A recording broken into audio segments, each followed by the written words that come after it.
Okay, so I tried to record these notes yesterday and I went through all 7 to 10 minutes of them and it didn't record, so I'm trying it again today. I will have the notes that I'm reading over up beside me on the screen, and I will give you Mr. Johnson's version of the highlighted notes with answers as I lecture. So if I go fast, just go back and do it because it's not live, so you don't have to wait on you to write things down. I can breeze through and you can write at your own speed. The course will deal with the study of living organisms. Biology is the name of the course, so bio means life, ology means study of. Living organisms have common characteristics. They are made of one or more cells. They reproduce to produce more of their species. They metabolize food for energy. Homeostasis is how they maintain a constant internal or a stable internal environment. Heredity is how they pass on the characteristics to their offspring. They respond to stimuli in their environment, and they grow and develop by growing additional cells to get larger and mature physically. You are responsible in a college class for knowing at least the first 5 of those memorized, or any 5 out of the 7. He has the first 5 highlighted, which tells me that that's what showed up on his test. But since you're not testing, I expect you to know at least 5 of those that you can just spout off at the top of the head if I say what classifies something as alive. Because what I'm going to have you do at the end of this, one of your questions is, what is a virus and why is it not alive? So you have to support your thoughts on what you know about a virus and compare them to this list and explain why viruses can't be alive.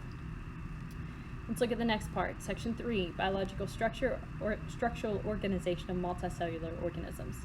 Cells are the basic units of life. Cells make up tissues. Tissues make up organs. Organs make up organ systems. And organ systems make up an organism. Next page.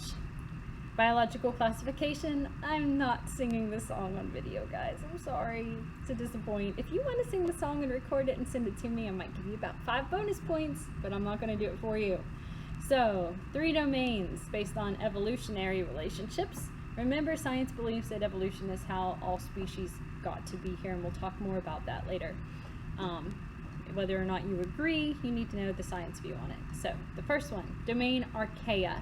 Scientists believe that these are actually more closely related to the eukaryotic organisms than they first believed, which is why bacteria used to be in one domain, or the same kingdom. Actually, it was kingdom Monera, and then they realized that there's really 2 separate groups of bacteria.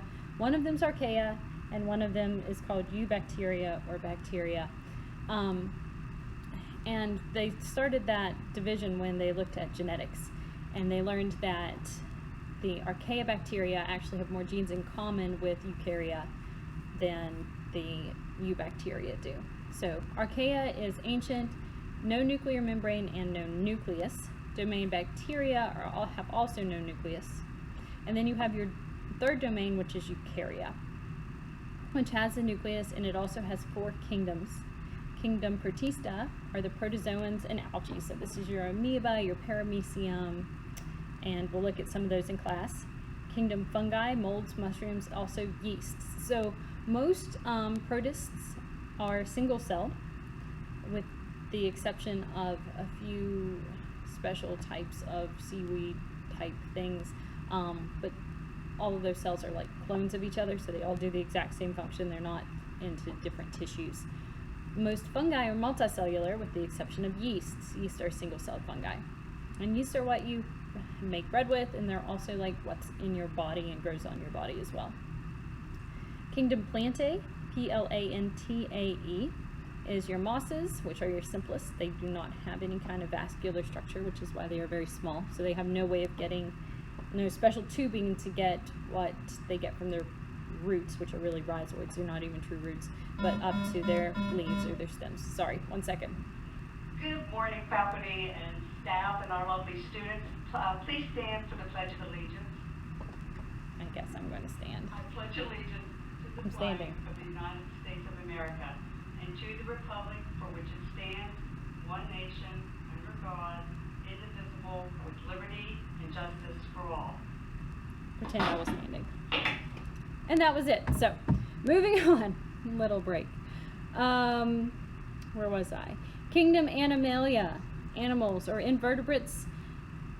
Invertebrates are the simplest animals. They include sponges, like that you find in the sea, worms, like the earthworms, and insects, or arthropods, which also include things like crabs, spiders, scorpions, etc. And vertebrates, which are fish, amphibians, reptiles, birds, and mammals. Again, getting more complicated as you move through that list. Levels of biological classification. This is your song. Domain. And then you go through the rest of the song. You can do that on your own. Kingdom, phylum, P-H-Y-L-U-M, oh, it's there.